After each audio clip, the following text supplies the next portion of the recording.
اعوذ باللہ من الشیطان الرجیم، بسم اللہ الرحمن الرحیم۔ میں نے کسی موقع پر یہ عرض کیا تھا کہ قرآن مجید میں یہ مکی اور مدنی صورتوں کا جو مزاج ہے، اس میں جو ایک فرق ہے، اس کی تاثیرات میں جو فرق ہے، واقعہ یہ ہے کہ وہ اس دورہ قرآن ہی میں سمجھ میں آتی ہے۔ ورنہ آدمی جب پڑھتا ہے، تھوڑا تھوڑا کرتا ہوا پڑھتا ہے، تو وہ ساری چیزیں اس تیزی کے ساتھ، اس سیکوینس کے ساتھ سامنے نہیں آتی۔ بہرحال مکی قرآن کی اپنی ایک شان ہے، مدنی صورتوں کا اپنا ایک رنگ ہے۔ اس کو میں نے تعبیر کیا تھا کہ دو جنتیں ہیں قرآن میں، جنتان، ایک مکی جنت ہے، ایک مدنی جنت ہے۔ تو ہم مدنی جنت کی سیر کر رہے ہیں۔ 8 صورتیں ہم پڑھ چکے ہیں، اب جو آخری 2 صورتیں رہ گئی ہیں اس گلدستے کی، یہ دونوں نہایت حسین جوڑے کی شکل میں ہیں۔ یہاں جو علامت ہے جوڑا ہونے کی، وہ پہلی تو ایک ہے ظاہری، دونوں صورتیں شروع ہوں گی، سورہ طلاق بھی، سورہ تحریم بھی، یا ایھا النبی، یا ایھا النبی۔ دوسری یہ کہ دونوں کا موضوع جو ہے وہ اسلام کا معاشرتی نظام ہے۔ اسلام کا معاشرتی نظام اور خاص طور پر آئلی نظام، آپ کو معلوم ہے اس کی اتنی اہمیت ہے کہ سورہ بقرہ سے بات شروع ہوئی، 4 رکوع وہاں پر مفصل انہی موضوعات پر آئے۔ پھر سورہ نساء میں مفصل بحثیں آئیں۔ پھر یہ کہ سورہ نور میں، سورہ احزاب میں، پھر مجادلہ میں ہم نے دیکھا کہ ایک مسئلہ آ گیا زہار کا، اور اب یہاں پر 2 صورتیں مکمل آ رہی ہیں اس 10 صورتوں کے مجموعے میں بھی۔ تو اس سے اندازہ ہونا چاہیے کہ اس آئلی قوانین کا اور معاشرتی جو ویلیوز ہیں اسلام کی، ان کی کتنی اہمیت ہے اللہ تعالیٰ کے نزدیک۔ ان میں جو 2 جوڑے کے جو یہ 2 فرد ہیں، تو گھریلو زندگی میں 2 امکانی صورتیں پیدا ہوتی ہیں۔ ایک تو معتدل تو یہ ہے کہ جو اللہ کے حقوق ہیں ان کو فائق رکھا جائے، اس کے نیچے جو اللہ نے حق شوہر پر بیوی کا رکھا ہے وہ بیوی ادا کرے، جو بیوی پر شوہر کا فرض ہے وہ شوہر جو ادا کرے۔ تو یہ فرائض اور حقوق کا ایک توازن ہے جو اللہ تعالیٰ نے قائم کیا ہے۔ اگر یہ توازن خوبصورتی سے چل رہا ہے، حدود اللہ جو ہیں وہ ٹوٹ نہیں رہی ہیں، کہیں اس میں کوئی رخنا پیدا نہیں ہو رہا ہے، شوہر بھی بیوی بھی اپنے فرائض دینی کو ادا کرنے میں لگے ہوئے ہیں، چاہے ان میں ہائر لیول پر جا کر تھوڑا سا فرق ہو جاتا ہے، جو عام زندگی ہے اس میں کوئی فرق نہیں ہے، نماز عورت کو بھی پڑھنی ہے، مرد کو بھی پڑھنی ہے، زکوٰۃ مرد کو بھی دینی ہے، عورت کو بھی دینی ہے، روزہ عورت کو بھی رکھنا ہے، مرد کو بھی رکھنا ہے، حج جو ہے وہ فرض ہے۔ اس کے بعد دعوت و تبلیغ میں آگے تھوڑا سا فرق ہو جائے گا کہ عورتوں کا دائرہ محدود ہو جائے گا، وہ مردوں میں جا کے دعوت و تبلیغ نہیں کریں گی، خواتین میں کریں یا اپنے محرم مردوں میں کریں، لیکن فرضیت قائم رہتی ہے۔ اور اس سے اوپر جا کر تیسرے لیول پر اور ذرا بالواسطہ ان کا معاملہ ہو جاتا ہے، مردوں کے ذریعے سے وہ اقامت دین کی جو میدان کے اندر معاملے ہیں، جنگیں ہیں اور میدان میں جا کر مقابلے ہیں، وہاں ان کا جو رول ہے وہ بالواسطہ ہو جائے گا۔ ان کے بیٹے، ان کے بھائی، ان کے شوہروں کو زیادہ سے زیادہ وہ آزادی دیں، انہیں ریلیو کریں اپنے بوجھ سے، اولاد کی پرورش کا بھی سارا بوجھ اپنے اوپر لے لیں، شوہر کا حصہ جو ہے وہ بھی خود ادا کریں تاکہ شوہر یکسو ہو کر اپنا زیادہ سے زیادہ وقت جو ہے اقامت دین کی جد و جہد میں لگا سکے۔ تو یہ تو ہے نارمل جو چاہیے۔ اب اب نارملٹی یا ادھر ہوگی یا ادھر ہوگی، ایک طرف کو ہوئی، فرض کیجئے لیفٹ کی طرف ہو گئی، اس کی معنی کیا ہے کہ مزاج نہیں مل رہا، ہر وقت کی چک چک ہے، خام خواہ جو ہے گھر جو ہے اس کے اندر اختلاف ہی اختلاف ہے، ہر وقت کی لڑائی چل رہی ہے، تو اس میں اس سے بہتر ہے طلاق ہو جائے۔ وہ ہے طلاق، سورہ طلاق، کہ خام خواہ اس قسم کے مسئلوں میں، لیکن یہ کہ طلاق جو آخری شکل ہے اس کے کچھ حدود ہیں، قیود ہیں، ضوابط ہیں، قواعد ہیں، قوانین ہیں، ان کی پوری پابندی ہو۔ جیسا کہ سورہ نساء میں ہم دیکھ چکے ہیں کہ اگر وہ علیحدہ ہو جائیں تو اللہ دونوں کو غنی کر دے گا، اس کو بھی اور اس کو بھی، اس کے لیے بھی کوئی بہتر، شوہر کے لیے بہتر کوئی بیوی عطا کر دے گا اور اس بیوی کو کوئی شوہر بہتر عطا کر دے گا۔ ایک دوسری انتہا یہ ہوتی ہے کہ شوہر اپنی بیویوں کی اتنی دلجوئی کرے، اتنی ان کی جو ہے پیمپرنگ جس کو کہتے ہیں کرے، کہ اس میں حدود اللہ بھی ختم ہو جائیں، شریعت کے تقاضے بھی ختم ہو جائیں، شریعت کے احکام بھی کہیں جو ہے پامال ہو جائیں۔ سب سے بڑھ کر یہ کہ جو اپنے فرائض ہیں، دعوت و اقامت دین کی جد و جہد کو ان کو وہ ادا نہ کر سکے، تو اہل و عیال کا اتنا لحاظ، یہ غلط ہے۔ تو 2 انتہاؤں کو یہاں پر لیا گیا ہے۔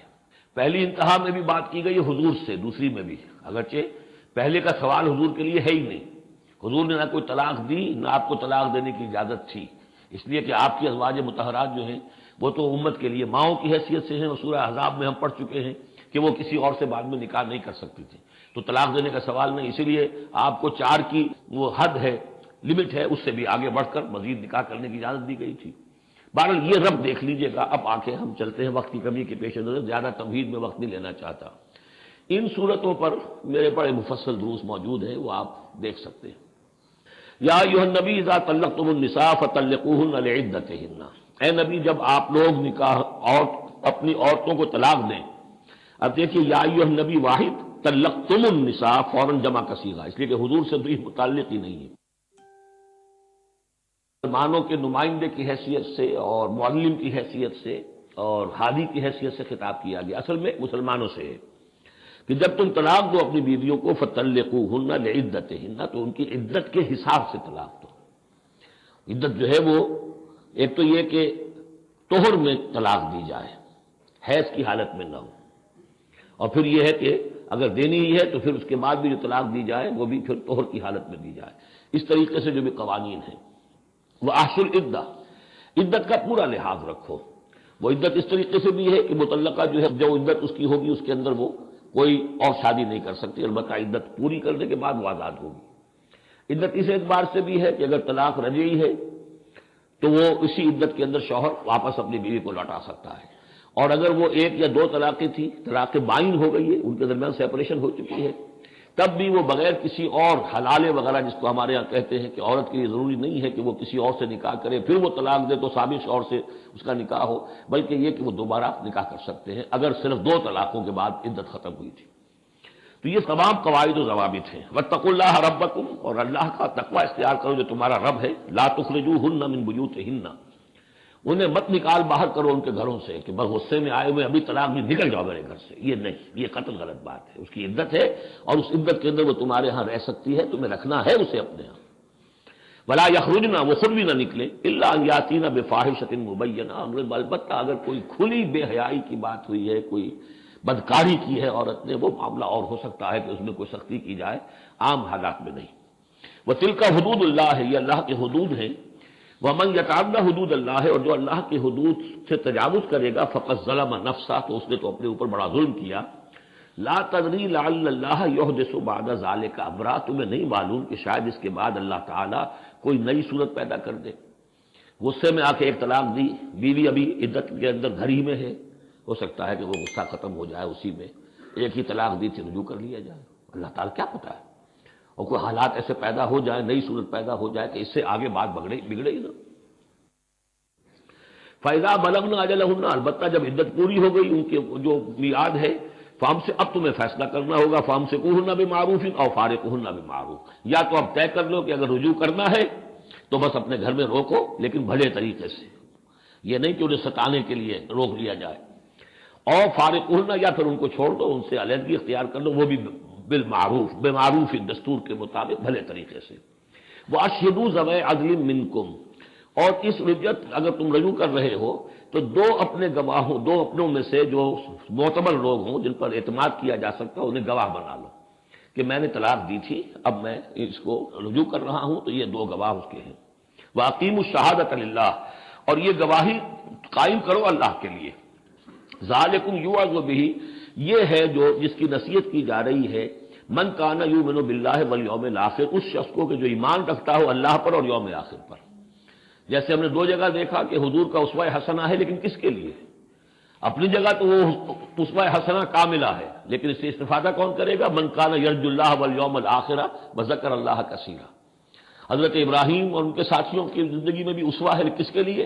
من کان یرجو اللہ والیوم الآخر۔ اسی طرح یہاں فرمایا ذالک یوعظ بہ، یہ وعظ اور نصیحت تو کی جا رہی ہے، لیکن کس کے لیے؟ من کان یؤمن باللہ والیوم الآخر، جو ایمان رکھتا ہو اللہ پر اور یوم آخر پر۔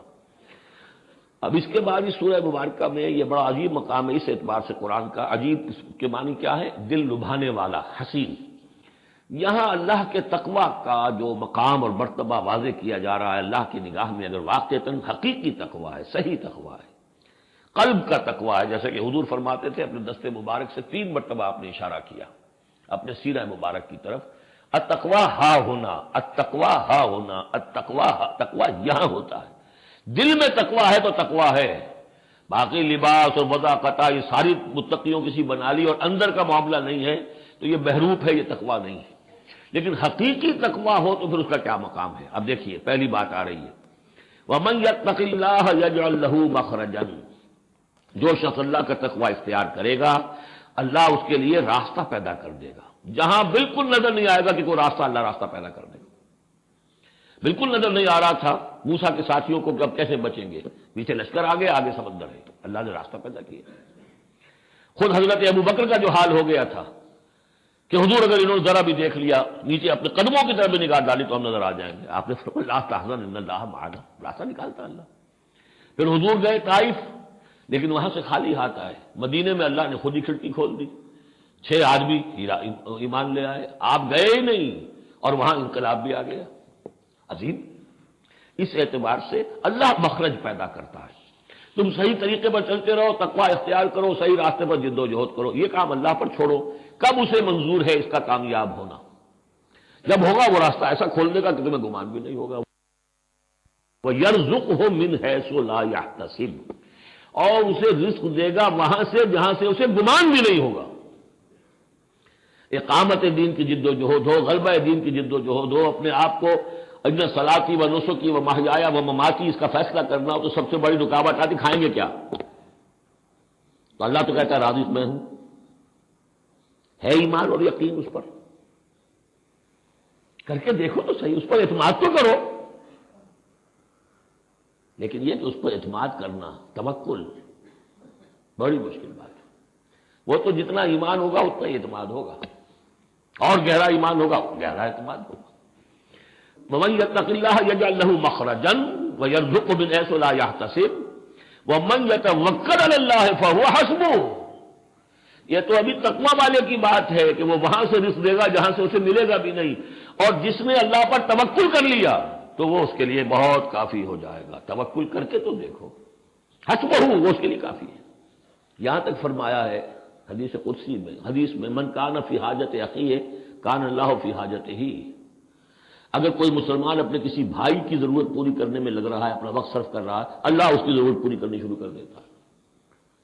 فکر ماں در کار ماں آزار ماں، کار ساز ماں بے فکر کار ماں، یہ فارسی شاعری کے اندر یہ دینی حقائق ہے۔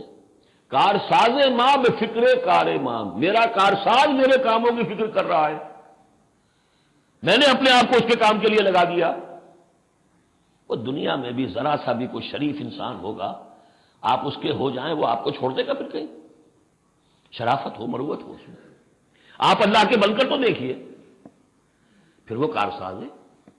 کارساز ماں بے فکر کار ماں، فکر ماں در کار ماں آزار ماں، جب میں اپنے معاملات کی فکر خود کرتا ہوں، کوئی نہ کوئی ٹھوکر کھاتا ہوں، کوئی نہ کوئی غلطی کرتا ہوں، آزار اپنے سر کے اوپر پیدا کر لیتا ہوں۔ اپنے آپ کو حوالے کرو، اس کا نام ہے تفویض الامر الی اللہ، افوض امری الی اللہ ان اللہ بصیر بالعباد، ان اللہ بالغ امرہ، اللہ تعالیٰ تو اپنا معاملہ تو پورا کر کے ہی رہتا ہے، وہ تو دین کو غالب کرنا ہی ہے، کون اس کے اندر نفع کما گیا کون محروم رہ گیا یہ ان کی قسمت ہے۔ ابو بکر اور عمر اور عثمان اور علی اور عبد الرحمن ابن عوف یہ اپنی بازی جیت گئے، ابو جہل ابو لہب محروم رہ گئے، یہ تو اب ان کا معاملہ ہے، اللہ تو اپنی بات پوری کرا دے گا، اور اس دنیا کے ختم ہونے سے پہلے پورے کل ارضی پر اللہ کا دین غالب ہوگا، یہ ہونا ہے۔ دیکھنا یہ ہے کہ تم اس بہتی گنگا میں کو ہاتھ دھونے کو تیار ہو یا نہیں، یا تم محرومین کی فہرست میں اپنے آپ کو لانا چاہتے ہو۔ بس اپنا تل مندھن لگا دو، اس کے اندر تمہاری ہڈیوں کا چورا ہو کر بھی اس نئی تعمیر کی بنیادوں میں اگر لگ جائے تو بہت بڑی کامیابی ہے۔ قد جعل اللہ لکل شیء قدرا، بہت عمدہ مقام ہے، اللہ نے ہر چیز کے لیے ایک اندازہ مقرر کیا ہوا ہے، کب اللہ کی مدد آئے گی یہ بھی اس نے طے کیا ہوتا ہے۔ You have to qualify, pre qualification conditions ہیں، تب مدد آئے گی، یوں نہیں آتی مدد۔ اپنا سب کچھ لگا دو پھر کہو کہ اللہ میری 15 برس کی کمائی کل میدان میں نے وجود ڈالی ہوئی ہے، 15 برس کی کمائی، دن کی اور رات کی کوششیں ہیں میری، صبح اور شام کی کوششیں ہیں میری، 15 برس وہ میدان میں نے لا کے ڈال دی ہے۔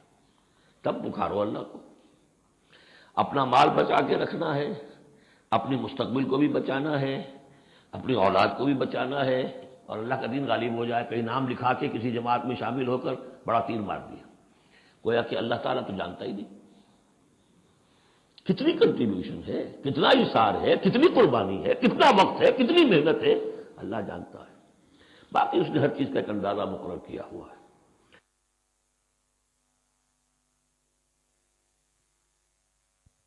اب اس کے بعد پھر آ رہا ہے وہی طلاق کا معاملہ، واللائی یئسن من المحیض من نسائکم، اور تمہارے ہاں کی وہ خواتین کے جن کا حیض کا سلسلہ بند ہو چکا ہو، مایوس ہو چکی ہو حیض سے، ان ارتبتم فعدتہن ثلاثۃ اشہر، اگر اس میں کوئی شک بھی ہو تو پھر 3 مہینے عدت ہو جائیں گے۔ اب حیض تو آ نہیں رہا کہ 3 طہور اور 3 حیض کا کوئی حساب کیا جائے۔ واللائی لم یحضن، اور وہ ابھی بچپن میں نکاح ہو گیا کیونکہ ہو جاتا تھا، اور ابھی بچی کو جو ہے وہ ابھی ایام شروع ہی نہیں ہوئے ہیں، تو اب ان کی عدت کیسے ہوگی اگر ان کو طلاق دے دی گئی؟ تو ان کے لیے بھی یہ کہ 3 مہینے۔ وَأُولَاتُ الْأَحْمَالِ أَجَلُهُنَّ أَن يَضَعْنَ حَمْلَهُنَّ، اور جو حاملہ ہو ان کی پھر عدت یہ ہے کہ وہ وضع حمل ہو جائے، بچے کی پیدائش ہو جائے، اس کے بعد وہ ان کی جو ہے عدت ختم ہوگی۔ یہ بھی ہو سکتا ہے کہ پورے 8 مہینے لگ جائیں، 9 مہینے لگ جائیں، 4 مہینے ہو، 6 ہو، واللہ اعلم۔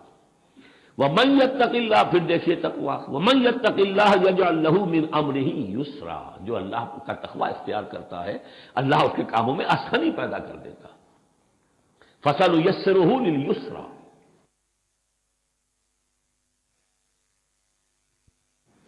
ذَلِكَ أَمْرُ اللَّهِ أَنزَلَهُ إِلَيْكُمْ، یہ اللہ کا حکم ہے جو اس نے نازل کر دیا ہے تمہاری طرف، اللہ یہ ذمہ داری لے رہا ہے اپنے اوپر۔ وَمَن يَتَّقِ اللَّهَ يُكَفِّرْ عَنْهُ سَيِّئَاتِهِ، اور جو اللہ کا تقویٰ اختیار کرے گا اللہ تعالیٰ اس کی برائیوں کو، اب یہ آخرت کا معاملہ ہو رہا ہے، اس کی برائیوں کو، اس کے گناہوں کو اس کے نامہ اعمال سے دھو دے گا۔ وَيُعْظِمْ لَهُ أَجْرًا، اور اس کے لیے بہت بڑا اجر اور ثواب ہے جو عطا کرے گا۔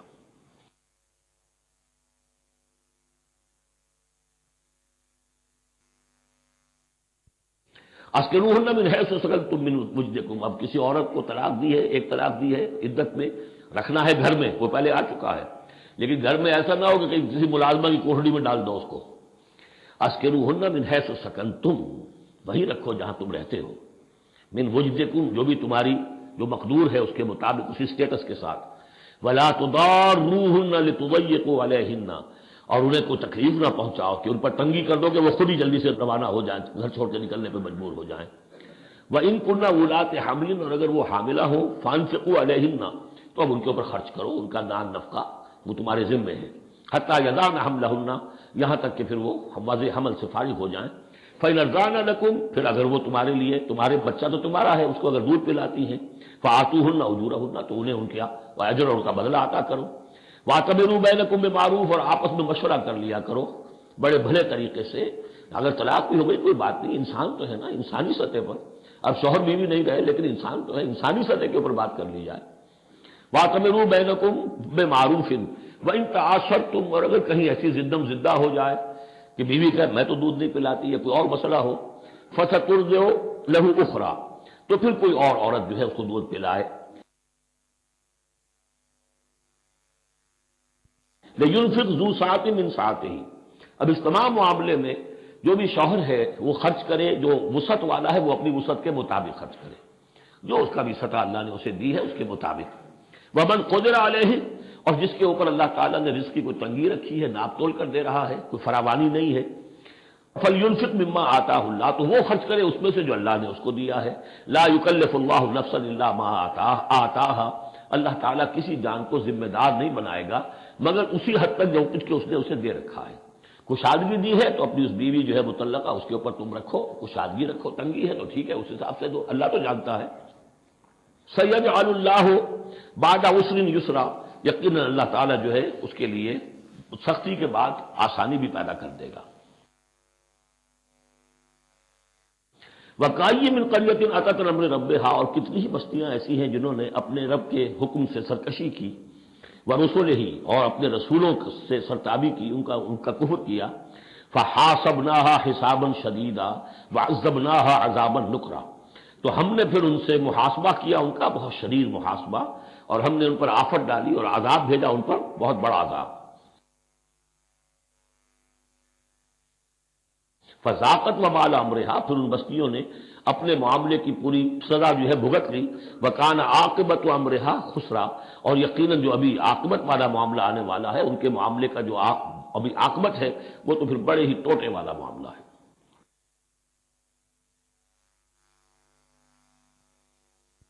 اعد اللہ لہم عذابا شدیدا، اللہ تعالیٰ نے ان کے لیے بڑے شدید عذاب کو تیار کیا ہوا۔ فاتقوا اللہ یا اولی الالباب، تو اے ہوش مندو اللہ کا تقوی اختیار کرو، وہی تقوی جس کے اوپر چار مختلف طور سے بات ہو چکی ہے۔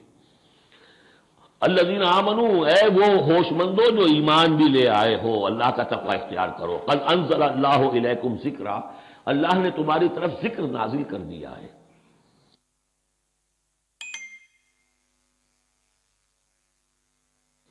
یہ آیت بڑی اہم ہے، ذکر کی آگے وضاحت آ رہی۔ ذکر سے مراد کیا ہے؟ رسولا یتلو علیکم آیات اللہ،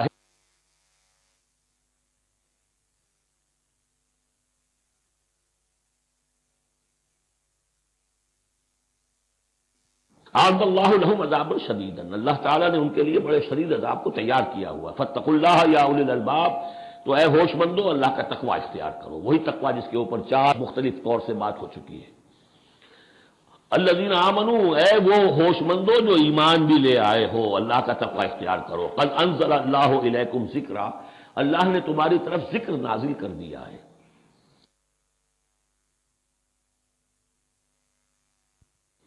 یہ آیت بڑی اہم ہے، ذکر کی آگے وضاحت آ رہی۔ ذکر سے مراد کیا ہے؟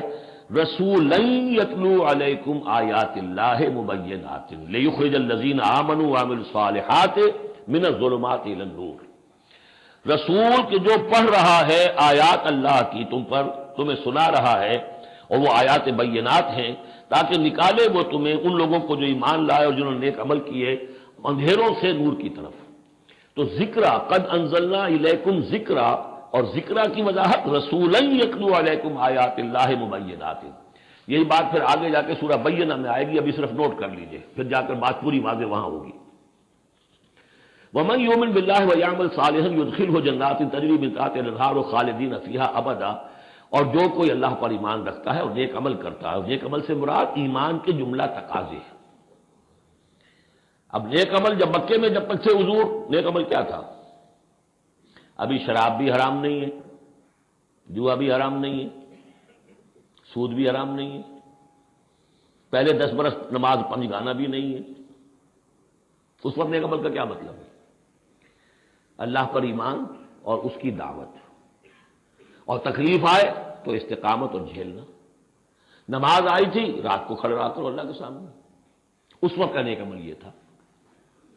اب جیسے جیسے آیا مدینے میں آ گئے، اب جہاد ہے، قتال ہے، انفاق ہے، مال خرچ کرو، اب روزہ بھی فرض کیا گیا، اب نماز 5 گانا بھی جو ہے 2 سال پہلے ہو چکی ہے، اب تمہارے اوپر زکوٰۃ بھی ایک نصاب کے حساب سے آ گئی ہے، عشر بھی آ گیا ہے، اب یہ ہے۔ تو جس وقت دین کا جو تقاضا ہے وہ پورا کرنا، جملہ تقاضے، وہ عمل صالح ہے۔ ہمارا تصور یہ ہوتا ہے جہاں قرآن میں عمل صالح آیا، نماز، روزہ، ذکر، یہ اذکار، یہ ہمارے ذہن میں آتا ہے، ہم اس کو پڑھتے ہیں اپنے ذہن میں صرف ان چیزوں کے حوالے سے، جبکہ عمل، جدوجہد، محنت، وہ ہر جگہ جو حکم ہے اس وقت کا حکم ہے۔ وَمَن يُؤْمِن بِاللَّهِ وَيَعْمَلْ صَالِحًا يُدْخِلْهُ جَنَّاتٍ تَجْرِي مِن تَحْتِهَا الْأَنْهَارُ خَالِدِينَ فِيهَا أَبَدًا، وہ داخل کرے گا ان باغات میں جن کے نیچے ندیاں بہتی ہوں گی، اور اس میں وہ رہیں گے ہمیشہ ہمیش، ابدا۔ قد احسن اللہ لہ رزقا، اللہ تعالیٰ نے اس کے لیے بڑا عمدہ رزق فراہم کیا ہے۔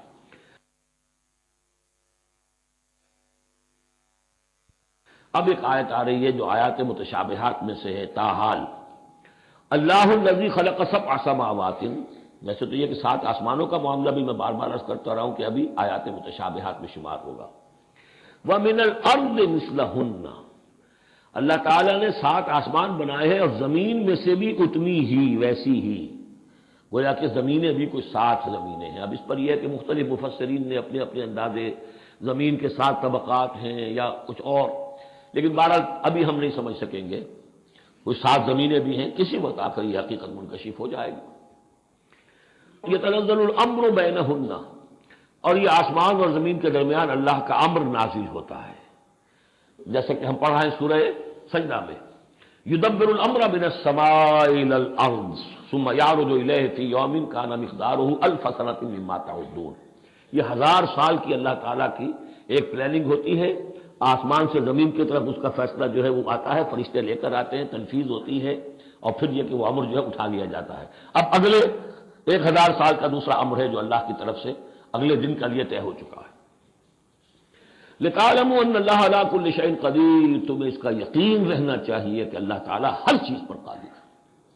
میں نے یہ بات عرض کی ہے کہ دو صفات اللہ کی ہیں جس میں یہ انتہائی اہمیت کے ساتھ عَلَىٰ كُلِّ شَيْءٍ قَدِيرٌ بِكُلِّ شَيْءٍ عَلِيمٌ، ان دو صفات کا تو مراقبہ اتنا گہرا ہونا چاہیے کہ کبھی شک نہ آنے پائے کسی چیز کے بارے میں۔